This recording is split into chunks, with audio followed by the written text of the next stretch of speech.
فَأَمَّا مَنْ أُوتِيَ كِتَابَهُ بِيَمِينِهِ سورۃ الحاقہ آیت نمبر 19، یہی الفاظ ہم پڑھ چکے ہیں،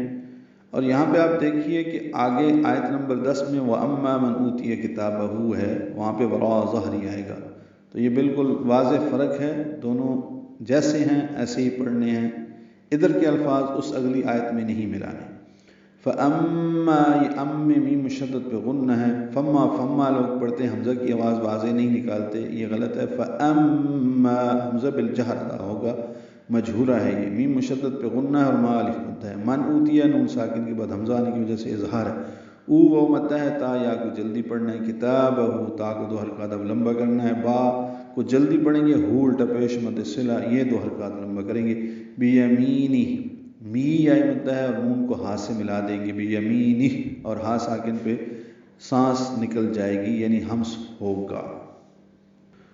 اور اگر ملانا ہو تو بیمینی ہی فسوف یحاسب پڑھنا ہوگا، پس جس کا نامہ اعمال اس کے دائیں ہاتھ میں دیا جائے گا، فسوف یحاسب حسابا یسیرا، فسوف اس سے سوف نہیں پڑھنا، فسوف واو ہونٹوں کو نا تمام گول کرتے ہیں، وہ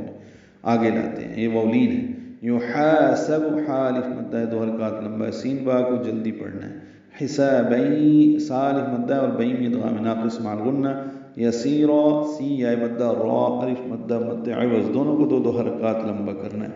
تو اس سے بہت آسان حساب لیا جائے گا، وَيَنْقَلِبُ إِلَىٰ أَهْلِهِ مَسْرُورًا، وَيَنْقَلِبُ نون ساکن کے بعد قاف آنے کی وجہ سے اخفا ہے، اس سے پہلے اگر ان دونوں آیتوں کو ملانا ہے تو حسابا یسیرا وینقلب راؤں میں ادغام ناقص مع الغنہ ہوگا،